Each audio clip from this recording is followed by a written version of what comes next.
지난주 3층 난방 공사를 마쳤습니다. 이제 내일부터 본당, 이 강당과 뒤에 이것을 다 새롭게 설치를 하고 그 다음 주는 아마 음향시설도 새로 하게 될 것입니다. 일을 맡겨서 하다 보니까 느끼는 게 있습니다. 어떤 일이든지 무슨 일을 맡았든지 자기 집 일처럼 성실과 최선을 다하는 사람을 만나면 너무나 감사하다는 것이죠. 황조소지 목사님이 그날 8시 무렵부터 시작을 해서 다음날 새벽 1시 반까지 하고 올라가셨죠. 아주 열심히 성실을 다해주는데 제가 큰 감동을 받았습니다.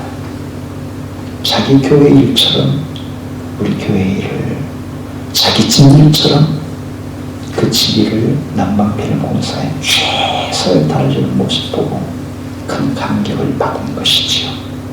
누구든 마찬가지 아니겠습니까? 어떤 기업의 대표든지 어떤 마트의 대표든지 그런 직원을 만나는 것은 복 중에 복이죠. 2020년 유치원에 다니는 아이를 둔 엄마가 아이 옷을 갈아입히다가 아이 몸에 멍자국이 든 것을 발견했습니다. 그 아이와 대화를 나누다가 그 어린이집에서 폭력을 당한 걸 알게 되었죠. 그리고 그 어린이집을 찾아가 CCTV를 돌려봤습니다. 아니나 다를까 20대 유치원 선생님이 그 아이가 다른 아이들보다 점심을 늦게 먹는다고 주먹으로 때렸던 것이죠.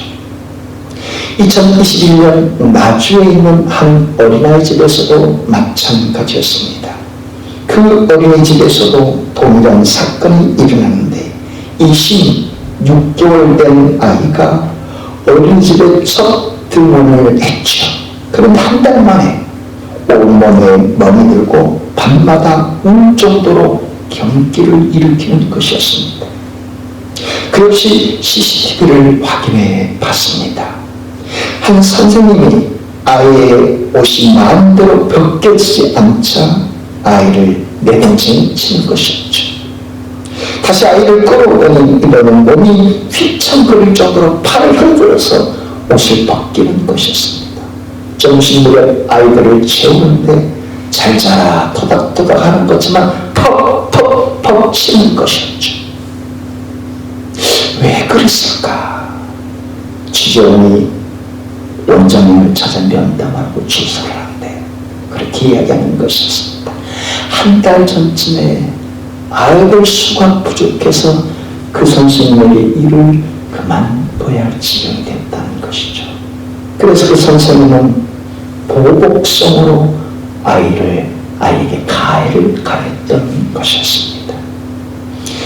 이런 소식을 듣게 되면 그 아이가 내 아이라면, 피 먹는 아이가 우리 집 손자라면 어떻게 하시겠습니까? 화가 막 치밀어 오르지 않겠습니까? 우리 집 아이가 맞아서 멍들었는데 가만히 있을 부모가 어디에 있겠습니까? 이런 일들이 일어나기 때문에 어린이집이든 유치원이든 CCTV를 다 다는 것이요. 심지어 병원의 수술실의 불신 때문에, 불친절한 일들 때문에 병원 수술실에도 CCTV를 달자고 한 것 아니겠습니까? 무엇을 일깨워주는 것입니까? 오늘날 세상은 무언가를 맡길 만한 사람을 찾기란 쉽지 않다는 것이죠. 유치원 원장이나 병원장도 그렇고 비즈니스를 하는 회사의 대표도 누군가의 일을 맡기는 게 쉽지 않다는 점이죠. 그 일을 맡겼을 때 자기 집 일처럼 성실하게 감당하는 직원을, 그런 직원을 만나는 것은 너무너무 복스러운 일이죠. 주인이 가게에 있을 때나 없을 때나 그 직원이 핸드폰을 하지 않고 성실하게 가게 일을 임한다면 그 주인은 흐뭇해하지 않겠습니까? 일이 없어서 이제 그만둬야 할 입장이라도 보복하지 않고 마지막 일기까지 최선을 다하는 직원이라면 또 다른 일터에 소개해 주는 것은 당연한 일일 것이죠. 남의 집 아이를 내 집 아이처럼 성실하게 돌보는 선생님이 있다면 그 유치원 원장님은 너무너무 감사할 것입니다. 한 가지 일을 하는데도 새벽 1시 반까지 넘어서 일하는 그분을 볼 때 저도 너무너무 감사했기 때문이죠. 일을 맡길 만한 선생님이나 그를 최선을 다하는 직원을 만나는 것은 그처럼 복된 일이 아닐 수가 없습니다. 하나님께서 우리를 향해서 하나님 나라의 일을 맡기셨을 때도 이와 다르지 않다는 것 아니겠습니까? 우리 각자에게는 태어날 때부터 각자의 재능과 달란트를 하나님이 부여해 주셨습니다. 어떤 분을 만나는데 그 집 아이들, 그 목사님의 자녀들이 장성해서 지금은 결혼해 살고 있는데 한 아이는 법원에서 서기로 일을 하고 있고 또 다른 아이는 인테리어 회사에서 근무를 한다는 것이었죠. 이렇게 앨범을 뒤져보고 어릴 때 초등학교 생활부를 우연히 보게 되는데 첫째 아이는 꿈이 국어 국문학과 쪽이었고 둘째 아이는 미대 쪽이었던 것을 그때서야 다시금 확인하게 된 것이었습니다. 하나님 우리 각자에게 태어날 때부터 천부적인 재능과 달란트를 부여해 주셨는데 다만 어떤 사람에게는 1달란트, 2달란트, 5달란트를 부여하셨죠. 중요한 것은 어떤 재능과 달란트를 맡았든지 간에 그 일에 최선과 성실함과 자긍심을 갖고 일을 하는 사람을 하나님이 기뻐하신다는 것 아니겠습니까? 그리고 작은 일을 내 일처럼 남의 일을 내 일처럼 최선 다한 자에게 더 큰 일도 주님이 맡기실 터이니 말입니다. 할렐루야. 오늘 본문을 통해 주님께서 우리에게 말씀하시는 메시지가 바로 그것입니다.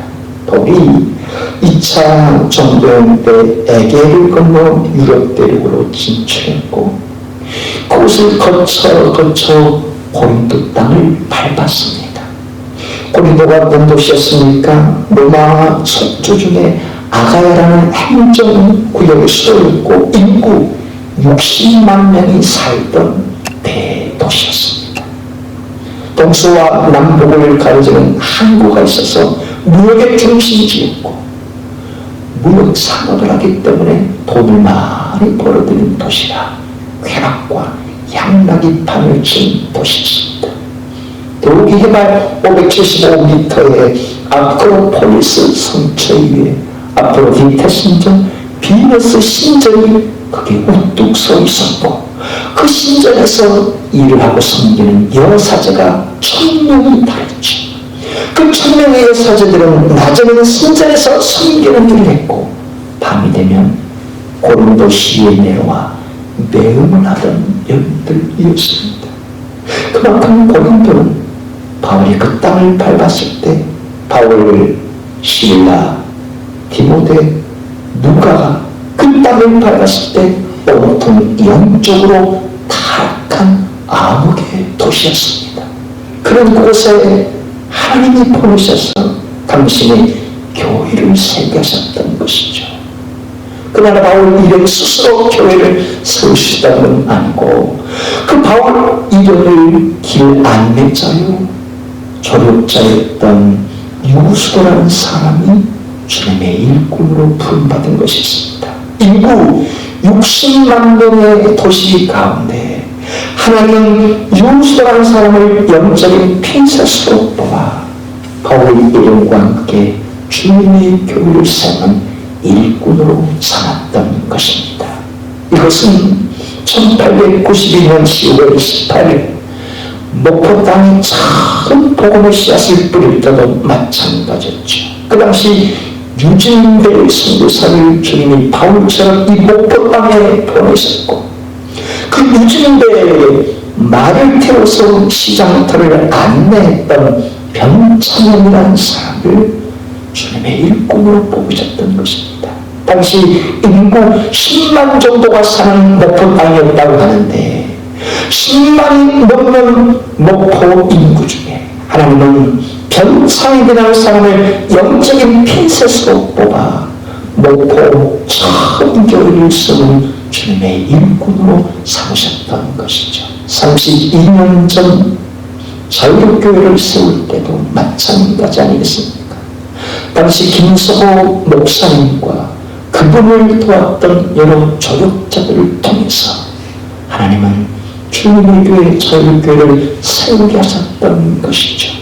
2020년 목포시 인구가 21만 6,994명인데 그 중에 오늘 사는 저와 여러분들을 영적인 핀셋으로 뽑아 자유교회 일꾼으로 부르신 줄 믿습니다. 할렐루야. 그런데 지난 시간에 바울이 선언해 가기를 사람이 우리를 그리스도의 일꾼으로 여기지 않겠느냐 한 기록을 써나갔죠. 왜 바울이 우리를 그리스도의 일꾼이라고 칭하는 것이었습니까? 고린도 교회의 문제 때문이었지. 음행의 문제, 제사 음식의 문제, 그리고 파벌의 문제들, 은사의 문제들이 고린도 교회에 있었는데 그 중에 파벌의 문제 때문이었습니다. 고린도 교회에 바울파, 아볼로파, 게바, 곧 베드로파, 그리스파, 파벌로 나뉘었던 것이죠. 그런데 바울은 고린도 교회에 들어가 그 이름과 함께 교회를 세우고 세례를 베풀었어도 나는 몇몇 이유의 내 이름으로 세례 준 것이 없지 않다냐. 결코 자기 행적을 자랑하지 않았습니다. 그래서 말하기를 바울파, 아볼로파, 게바파, 그리스파가 있어도 우리 각자의 지금은 다 달라도, 우리 각자의 은사와 달란트는 다 달라도 우리가 모두 함께 그리스도의 일꾼으로 부름받을 자들 아니다라고 말하는 것이죠. 나는 심었고 아볼로는 물을 주었지만 자라게 하시는 분은 오직 하나님 아니셨더냐. 그래 우리 각자가 파벌을 세우고 무슨 자랑거리를 세울 수 있겠냐. 우리의 공적은 하나님 뿐이지 않느냐라고 바울이 말했던 것이죠. 거기에서 일꾼으로 번역된 헬라어 휘페레테스는 병기창의 노를 젓는 사람이라고 했습니다. 2000년 전 로마 시대에 큰 고난에 밑창이 내려간 노를 젓는 사람을 떠올려 보십시오. 그들은 자기 생각이나 자기 판단이 없는 사람들이었습니다. 배 간판에서 두물두물 소리를 듣고 빨리 젓고 느리게 젓고 오른쪽으로 젓고 왼쪽으로 젓는 사람들입니다. 그리고 목적지에 도착했어도 자기 영광을 취하지 않는 사람들, 그들이 휘페레테스요 일꾼입니다. 오늘 저 여러분들도 주님 나라의 주님의 일꾼으로 부르셨기에 내 공적, 내 자랑거리 여기셨고 주님의 은혜였습니다. 이 고백 속에 저 여러분들이 살기를 원하시는 것 아니겠습니까? 교회의 분란이 될 것은 서로 다툼하는 것이고 자기 의를 내세울 때 그러는 것이 말입니다. 바울이 그래서 고린도 교회 성도를 향해서 나나 여러분이나 다 휘페레테스요 백미천 노를 젓는 사람들에 불과할 뿐이요 그 영광은 하나님 아버지께 있지 않습니까? 라고 말하는 것이었습니다. 오늘 본문은 그 이후의 상황의 말씀인데 다시 한번 1절을 같이 읽겠습니다. 아멘. 사람이 마땅히 우리를 그리스도의 일꾼이요 하나님의 비밀을 맡은 자로 여길지어다. 여기에 비밀을 국어사전에서는 밝혀지지 않았거나 알려지지 않은 내용이라고 기록이 되어 있습니다. 비밀은 드러나 있지 않는 것을 뜻하는 말이라는 것이죠. 비밀을 번역된 헬라어 미스테리오는 숨겨진 것, 감춘 것이라는 뜻입니다. 영어의 미스테리라는 말이 바로 이 단어에서 온 것이죠. 하나님의 비밀, 이 비밀이라는 단어가 신약성경에 27번 쓰였는데 이 비밀이 무엇인지 정확하게 밝혀주는 말씀이 있습니다. 골로새서 1장 16절과 골로새서 2장 2절 이하의 말씀이 그겁니다. 이 비밀은 만세와 만대로부터 감춰졌던 것인데 이제는 그의 성도들에게 나타났고 하나님이 그들로 하여금 이 비밀의 영광이 이방인 가운데 얼마나 풍성한지를 알게 하였습니다. 이 비밀은 너희 안에 계신 그리스도시니 곧 영광의 소망이십니다.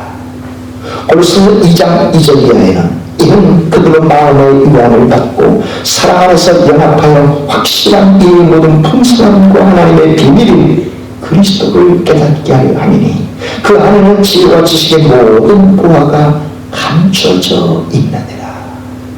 비밀이지만 비밀이 아니라는 것입니다. 성경에서 말한 비밀이란 한마디로 예수 그리스도, 그분이 비밀이라는 겁니다. 예수 그리스도 본래 만세전부터 감춰진 비밀이지만 이제는 성도들에게, 하나님의 자녀들에게 다 나타나 있다는 것입니다. 바로 그분 안에 모든 지혜와 보화가 감춰져 있고 그분을 영접한 자들에게 영생의 비밀을 선물로 안겨주시기 때문에 말이지요. 그렇다면 어떻습니까? 예수 그리스도가 하나님의 비밀이라는 사실을 이 세상 가운데 모르는 사람이 있습니까? 예수 그리스도께서 이 세상에 오신 목적을 아직도 모르는 사람이 있습니까? 예수 그리스도께서 십자가에 죽으셨다가 부활하신 그 목적을 모르는 성도가 있습니까? 예수 그리스도께서 모자 죄인이 마신다는 사실을 모르는 그리스도인이 있습니까? 예수님이 이 땅에 오시고 십자가에 죽으시고 부활하시고 하늘로 승천하셨다가 다시 오시는 것, 이것이 성경의 총체적인 핵심이요 우리가 믿는 이유입니다. 왜요? 그분이 우리에게 영생의 주인 되시기 때문에 말입니다. 이 사실을 전혀 한 번도 들어보지 못한 사람들에게는 비밀로 남아있을 것입니다. 하지만 예수님 믿으세요. 예수님 믿고 천국 가세요. 예수님을 생명의 주인으로 영접하세요. 한 번이라도 들어본 사람에게는 이것이 비밀일 수가 없겠죠. 그러나 아직까지도 예수님을 마음속의 주인으로 모시지 못한 사람에게는 영적인 비밀로 남아있다는 사실입니다. 중요한 것은 오늘 우리가 예수 그리스도를 나의 생명의 주인으로 모시고 있느냐, 듣긴 들어서도 거부하고 있느냐, 들어볼 기회조차 없지 않느냐, 이런 차이들 아니겠습니까? 하지만 예수님을 생명의 주인으로 모시는 자들에게는 비밀이 비밀일 수가 없다는 사실이죠. 그런 예로 빗댈 수 있겠죠. 아침에 사과 한 조각을 먹는 것이 건강에 가장 좋은 비결이라는 사실을 모르는 사람이 없지. 다만 그것을 실천하는 사람이 많지는 않다는 것입니다.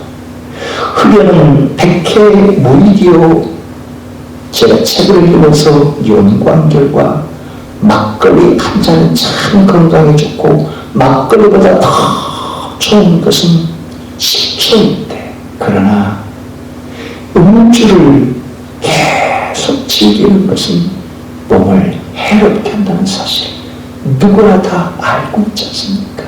그러나 그것을 지키는 사람은 또 많지 않다는 것이죠. 잇몸이 아플 때 치과 병원을 가기보다 가는 소금으로 잇몸을 닦으면 절대로 치과에 갈 일이 없다는 사실을 아는 사람에게는 그것이 비밀일 수가 없겠죠. 몸을 1도만 따뜻하게 해도 면역 기능이 최적화된다는 사실을 아는 사람이 많이 있지만, 그러나 그것을 건강의 비밀로 받아들이고 겨울철에 목도리를 하고 다니는 사람은 많지 않습니다. 못을 풀기 때문에 말이죠. 육신의 건강을 위해서도 이런 비밀이 놓여있지만 이것을 받아들이고 실천하는 사람의 의지는 참 중요합니다.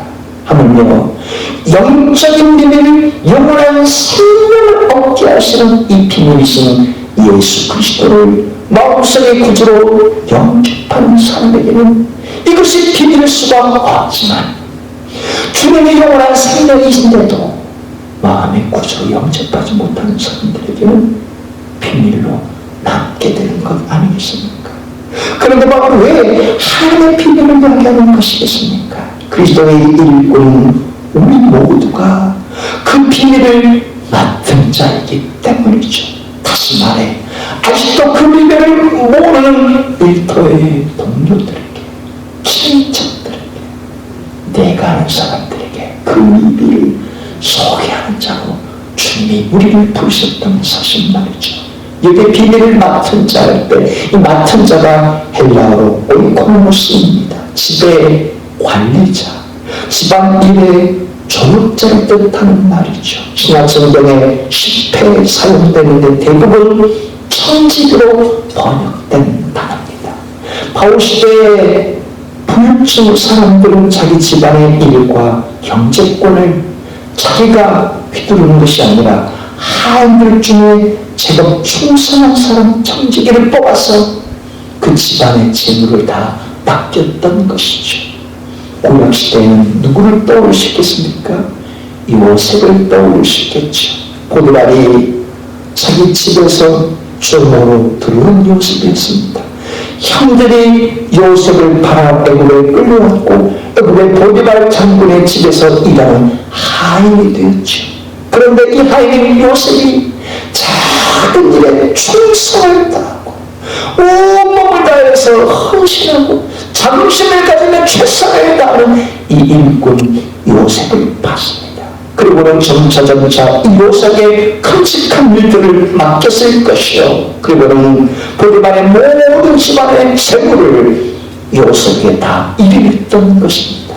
그러나 이 오이코노모스는 한 가지, 집안의 경제권을 다 책임지고 맡았지만 주인이 원하는 방향에 어긋나지 않도록 해야 했던 것이죠. 요셉이 그렇게 끔찍하게 그 일을 감당했을 때, 억울한 눈이었으고 감옥살이를 할 때도 요셉에게 그 감옥에 총무역회를 맡겼고, 하나님께서는 그런 요셉의 13년의 충직스러운 그를 통해 한 나라의 살인까지 맡겼던 것이지요. 몇 년 전에 우리 교회 집사님 남편이라는 일터를 찾아가 신방을 간 적이 있었습니다. 그러면서 대화를 나누는데 그분이 이야기하는 게 아직도 기억에 남아있고 어쩌면 죽을 때까지 남아있을지도 모르겠습니다. 그 얘기는 그것이었습니다. 우리 회장님은 이 일 외에 다른 것은 신경도 쓰지 않습니다 하는 말이 그것이었죠. 돈이 생기고 여유가 생기면 골프도 치고 놀러 다니고 다른 사업에 기웃거리고 투자도 할 법한데 그 회장님은 그 일에만 오래 한다는 것이었습니다. 그분이 믿는 그리스도인지 아닌지는 여쭤보지 못했지만 자신에게 주어진 일에 전심 전력하는 회장이었다는 뜻이죠. 어쩌면 그분은 주님이 말씀하시듯 어떤 일을 대하든 어떤 직원을 대하든 어떤 거래처 사람을 대하든 죽게 하듯한 마음과 자세로 그 일에 임하지 않나 싶었죠. 그래서 성경은 오늘 산 우리 자신들에게 그렇게 말씀합니다. 에베소서 6장 5절에서 8절의 말씀입니다. 종들아 두려워하지 말고 떨지 말며 성실한 마음으로 육체의 상전에 순종하기를 그리스도께 하듯 되라. 너희들은 눈가림만 하여 사람을 기쁘게 하지 말고 그리스도의 종들처럼 마음으로 하나님의 뜻을 행하고 기쁜 마음으로 섬기기를 주께 하듯 하고 사람들에게 하지 말라. 너의 상전이 있든지 없든지 그 가게의 주인이 있든지 없든지 그 일터의 대표가 있든지 없든지 눈속임하여 일하지 말고 성실히 다해 주님을 섬기듯 그 일을 해야 하지 않겠느냐. 이는 각 사람이 무슨 사업을 행하든지 종이나 자유인이나 주께로부터 그대로 받을 줄 알미라. 너의 삶 속에 성실을 다하고 자존심을 갖고 아무리 하찮은 일이라도 주님을 대하든 성실을 다하면 주님께서 상급을 너에게 베풀어 주지 않겠느냐. 그 일터의 대표도 그 가게의 주인도 너를 인정해 주지 않겠느냐 하는 뜻이죠. 그래서 오늘 본문을 통해 주님께서 우리에게 베푸신 은혜가 무엇인지 알 수 있죠. 오늘 저와 여러분들을 하나님 나라의 비밀을 맡은 청직으로 부르신 은혜라는 사실입니다. 성경의 음성을 통해 오늘 이 시간 우리 각자에게 그렇게 말씀하지 않겠습니까? 사랑하는 아들아, 사랑하는 딸아, 너는 하나님의 비밀인 예수 그리스도를 참 생명의 주인으로 너의 심령 속에 모시고 살고 있느냐? 너는 내가 누구는 생명의 비밀을 내 일터의 동료들에게 네 입술로 손과 발로 저는 맡은 자로 살고 있느냐? 요셉도 보디발의 집안 경제를 다 맡았을 때 밤낮없이 수고하는 참된 청지기로 살지 않았더냐? 바울도 하나님의 교회를 맡았을 때 파벌을 세우지 않고 이름 없이 빚도 없이 하나님 나라의 일을 맡은 자로 충성스러운 일을 꾸리지 않았더냐? 우리 회장님은 이 일 외에 다른 것은 신경도 쓰지 않습니다. 하는 마음과 자세로 너는 내게 주는 세상의 일에 대해서 하나님의 일을 맡은 자로서 충성스러운 자로 살고 있느냐? 그러니 내 사랑하는 딸아, 내 사랑하는 아들아, 2023년 주님께서 너에게 바라시는 바가 무엇인지 너는 알고 있지 않느냐? 2023년 주님께서 내게 부여한 세상 일에 대해 누구보다도 요셉처럼 성실한 청지기로 살기를 원하지 않겠냐? 2023년 주님께서는 내 일터의 동료들에게 하나님의 비밀인 예수 그리스도의 생명을 자는 통로로 살기를 원하지 않겠느냐? 2023년 한눈으로는 이 세상 일에 대해 차가운 시선을 갖고 살고 또 다른 한눈으로는 주님 나라의 일꾼으로 하나님의 비밀을 맡은 자로 살기를 너의 주님이 원하시지 않겠느냐? 내가 무슨 일을 하든지 어떤 사람을 대하든지 온 마음과 뜻을 다해 주님을 대하는 자세로 살 때 그가 너를 인정해 줄 것이요 그 너머에 하나님이 너를 인정해 주지 않겠느냐? 오늘 저와 여러분들에게 말씀하시는 주님의 음성인 줄 믿습니다. 할렐루야. 주께 가오니 날 새롭게 하시고 주의 은혜를